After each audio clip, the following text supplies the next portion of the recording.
En ciertos momentos, experimentamos un llamado de nuestro yo superior, instándonos a avanzar en dirección a una vida más noble. Este llamado a menudo se presenta en nuestros momentos más oscuros y nos golpea con la realización de que solo tenemos dos opciones ante nosotros: vivir de manera superior o continuar por un camino sin salida que solo conducirá a más frustración y miseria. Aunque esta aparición de nuestro yo superior puede proporcionarnos inspiración temporal, rara vez obedecemos sus órdenes por mucho tiempo. En cambio, retrocedemos a nuestras formas habituales y vivimos en obediencia a nuestros deseos básicos, apatía y cinismo. Muchas personas no prestan atención al llamado de su yo superior porque, en el fondo, saben lo difícil que sería responder a tal llamado. En palabras de Nietzsche, desean los frutos del éxito, la confianza y el coraje que acompañan a la autoevolución, pero no están dispuestos a someterse a la disciplina y al dolor necesarios para obtener estos frutos. Lo que a tales individuos les falta en esta situación es ambición. Sin la chispa, lo que el poeta Hölderlin llamó el fuego sagrado interno, pocos estarían dispuestos a someterse a la tarea hercúlea de efectuar un cambio positivo en sí mismos. Sin embargo, la falta de ambición no es lo único que nos detiene. Hartos de desperdiciar nuestra vida ahogándonos en nuestros pesares y malos hábitos, hay momentos en los que deseamos profundamente nada más que la oportunidad de poner el esfuerzo y la disciplina necesarios para vivir de manera superior. Aún así, por alguna razón, no podemos progresar. Sentimos un fuerte tirón de nuestro yo superior, pero sentimos un tirón aún más fuerte en la dirección opuesta, que se opone a cada intento nuestro de avanzar. Stephen Pressfield llamó a esta oposición interna la resistencia y advirtió que es el mayor enemigo al que jamás nos enfrentaremos. La resistencia es el conjunto de patrones de comportamiento y hábitos que nos inhiben de atender al llamado de nuestro yo superior. Excusas, racionalizaciones, miedos, pereza, depresión, ansiedad, procrastinación y la tendencia a automedicarse son todas manifestaciones de la resistencia. Dado que la resistencia es aquello que se opone a cualquier movimiento de un estado inferior de ser a uno superior, a menos que aprendamos a superarla, una vida de mediocridad será nuestro destino. Hace unos 2300 años, en lo que ahora es el norte de China, una línea de líderes militares plasmó su sabiduría colectiva en forma escrita, dando forma a lo que ahora se conoce como el arte de la guerra de Sun Tzu.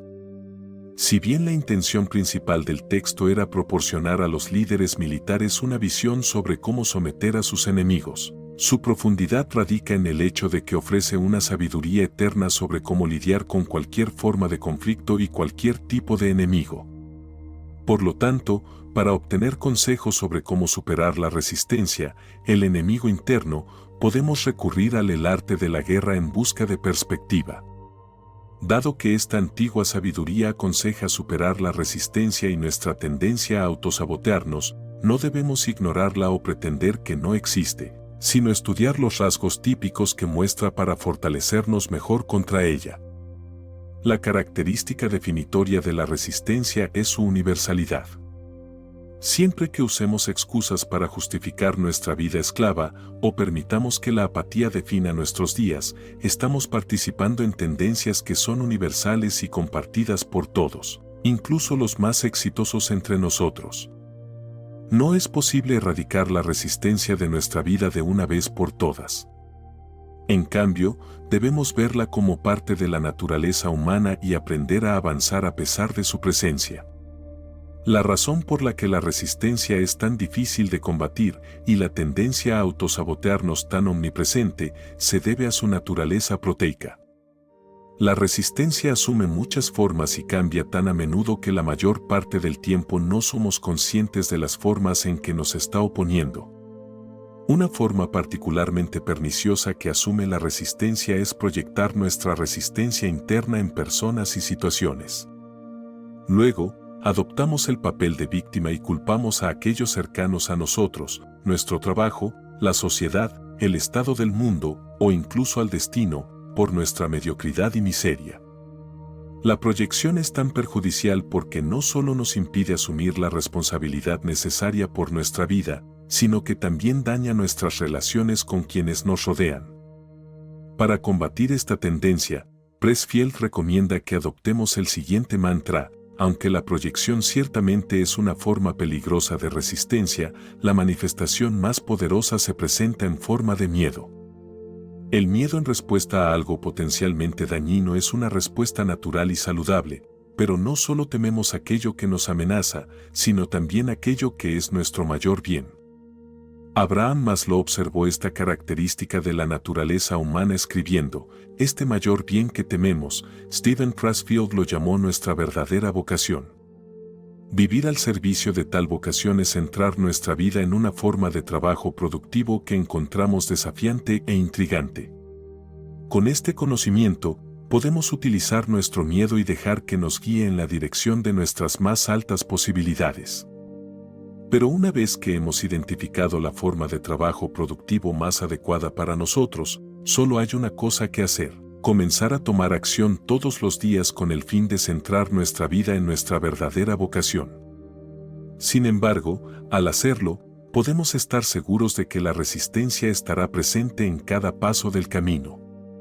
Y al igual que las sirenas de Odiseo, intentará atraernos lejos de nuestra misión de vida de manera seductora y encantadora.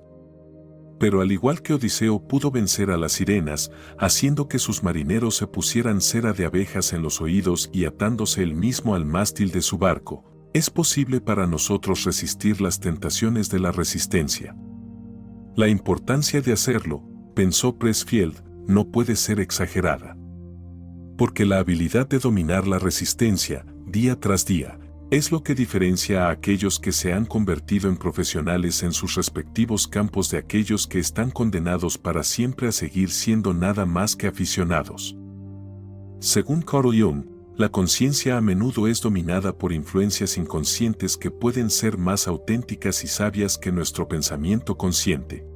Esta dinámica lleva a que, en ocasiones, los motivos inconscientes anulen nuestras decisiones conscientes, especialmente en asuntos cruciales. Este conflicto interno puede llevar a las personas a socavar sus propios objetivos, lo que resulta en decisiones irracionales, bloqueos mentales e incluso problemas físicos que obstaculizan sus planes.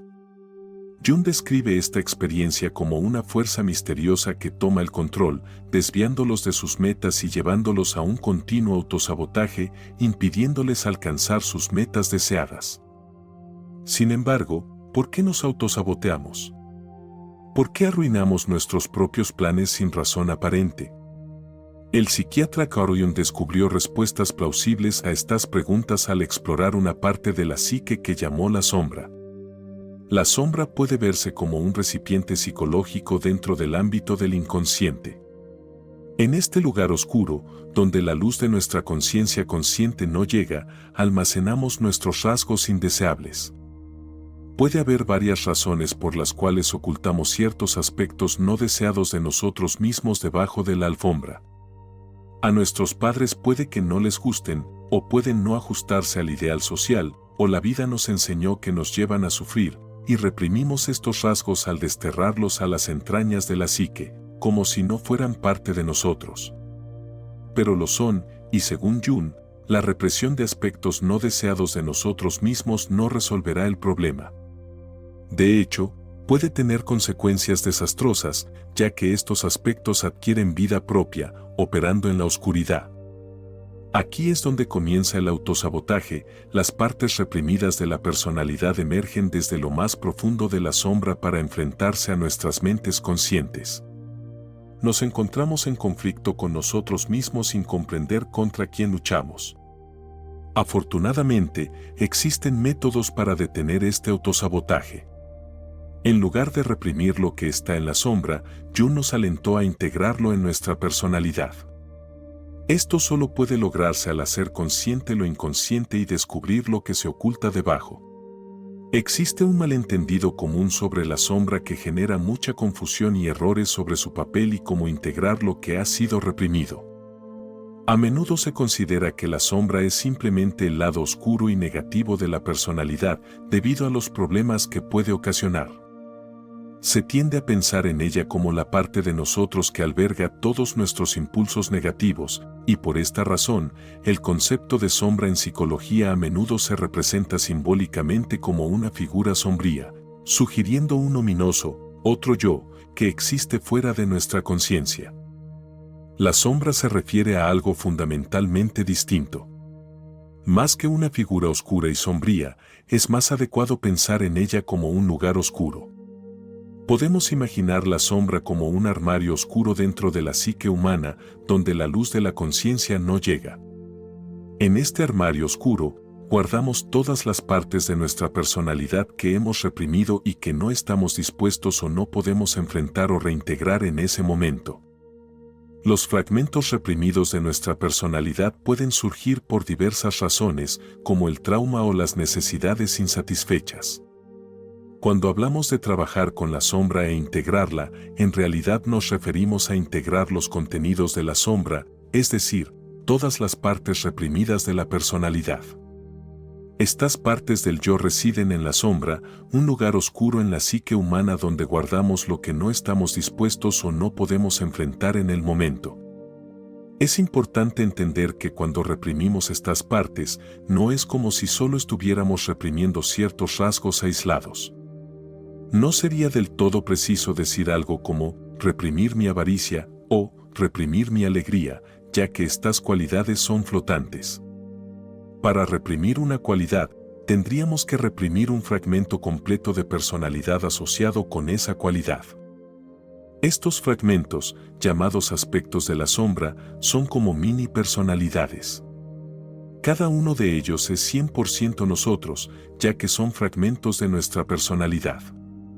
Cuando se desprenden de nuestra conciencia consciente y se colocan en la sombra, se vuelven separados y autónomos de nuestra personalidad consciente, el ego. Cada aspecto de la sombra tiene sus propias perspectivas, necesidades y agendas que pueden entrar en conflicto con las agendas de nuestra personalidad consciente. Cuando la agenda de nuestra personalidad consciente choca con la de nuestros aspectos de la sombra, puede surgir una sensación de resistencia o lucha interna. Esto puede manifestarse en formas de comportamiento como la procrastinación y el autosabotaje que impiden nuestro progreso y pueden ser frustrantes. Es como si una parte de nosotros estuviera saboteando nuestros propios planes sin que sepamos exactamente contra quién estamos luchando. Esta parte de la sombra puede surgir y tomar el control, causando estragos en nuestras decisiones y acciones, dejándonos perplejos ante nuestro propio comportamiento irracional. Superar el autosabotaje basado en la sombra implica iluminar lo que está en la sombra, integrando esos fragmentos de personalidad en nuestra conciencia consciente. Esto se logra haciendo consciente lo inconsciente y descubriendo lo que se esconde debajo, un proceso que puede ser desafiante pero que nos permite crecer y desarrollarnos de manera más completa. Desde la perspectiva de este aspecto de la sombra, la agenda de la personalidad consciente de ir hacia una independencia extrema es totalmente antitética a esa necesidad. En el fondo, esta mini personalidad sabe que cuando su anfitrión tenga éxito financiero, tendrá suficiente dinero para tener su propia casa sin compañeros de cuarto y tendrá su propio vehículo, tendrá su propia lavadora y secadora, por lo que ya no irá a la lavandería donde tiene mucha interacción social. El aspecto de la sombra también se da cuenta de que tener más dinero significa que tiene más capacidad para descuidar e ignorar su necesidad de conexión y socialización. Y así, en un intento desesperado por preservar la escasa conexión con otras personas que este aspecto de la sombra recibe, sabotea su éxito financiero y manipula a la personalidad consciente para que evite el éxito financiero al tomar decisiones comerciales inexplicablemente insensatas. Además, también podría crear diferentes racionalizaciones y bloqueos mentales sobre el éxito y tal vez cada vez que quiera trabajar en su blog, de repente se sienta abrumadoramente cansado y solo quiera tomar una siesta, cuando antes estaba perfectamente energizado y despierto. La solución para el autosabotaje que proviene de un aspecto de la sombra con una necesidad insatisfecha es bastante directa. El primer paso es reconocer las necesidades y agendas de tu personalidad consciente y las necesidades de cada uno de tus aspectos de la sombra. Y esto requiere observación y una honestidad brutal. Si este hombre en el ejemplo es muy honesto consigo mismo, habrá muchas pistas a lo largo del día de que en realidad valora la conexión y el sentido de pertenencia. Solo tiene que estar dispuesto a admitir estas cosas consigo mismo. Una vez que se da cuenta de esta necesidad, es su papel como la personalidad consciente tejer esta necesidad del aspecto de la sombra en la agenda de la personalidad consciente para el éxito financiero y realizar los cambios necesarios para satisfacer esa necesidad en lugar de imaginarse a sí mismo volviéndose totalmente independiente. Cuando logra el éxito financiero, puede imaginarse teniendo más tiempo y libertad debido al dinero que gana y utilizando ese tiempo y libertad para socializar y conectarse con amigos y seres queridos. La solución sería satisfacer las necesidades del aspecto de la sombra de esta manera. El aspecto de la sombra no tiene que sabotear las metas y sueños de la personalidad consciente para asegurarse de que esas necesidades se satisfagan. Tal como aprendemos de Carl Jung, sé consciente de tu sombra para que no seas inconsciente al dominio que ésta produce sobre ti.